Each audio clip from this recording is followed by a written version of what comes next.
Narito ang latest update sa kaso ni Adrian Rovic Fornelius, 24 years old, ang Mr. Cagayan de Oro candidate patapos pinaslang sa 30th Barangay Nazareth Lungsod ng Cagayan de Oro. Narito ang buong detalye. Ngunit bago tayo magpatuloy, huwag kalimutang i-like, share, subscribe, and click the notification bell for more updates and for more upcoming videos. Maraming salamat!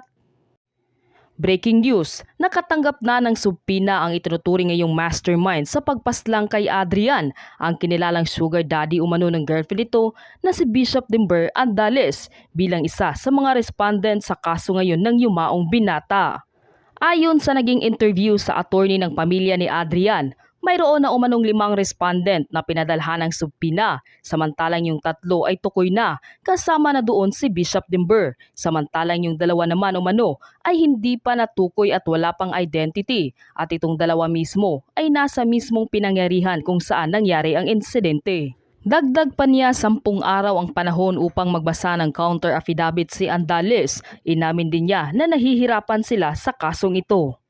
Matatandaang nag-viral sa social media ang pagkakasangkot ni Bishop Andales at ito ay binaha ng batikos. Ipinaliwanag din ito na planado umano ang pagpaslang kay Adrian at ito ay tinatawag niyang killing by design o tinatawag na premeditated ukol sa naglabas ng komento na ito ay crime of passion.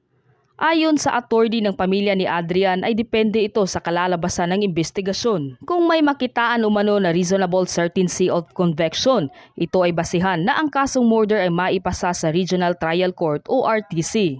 Dagdag pa, hindi maiwasang ma-indicate ang girlfriend ni Adrian, ngunit marami pa umano ang anggulo ang kanilang kinakalap upang maabot ang kanilang inaasam na hustisya. Samantala, palaban na dumepensa at pinabulaan ng kampo ni Bishop Dimber ang kasong ito at inamin din niya mismo na nakatanggap na nga sila ng subpina at plano nila na mag-counter affidavit dahil ang lahat umano ng lumalabas sa social media. At pagkadawit ng pangalan ni Bishop Dimber sa pagkawala ni Adrian ay wala umanong katotohanan. Handa rin umano sila na harapin ang lahat ng ito ng walang alinlangan dahil alam umano nila na malinis at walang kinalaman si Bishop Dimber sa pagkawala ni Adrian Fornelius. Sa kaso ngayon ni Adrian Fornelius, habang tumatagal ay painit ng painit at hindi magtatagal ay lalabas rin ang katotohanan at mapanagot ang tunay na may sala upang makamit na rin ang naiwang pamilya ni Adrian ang kapayapaan at hustisya.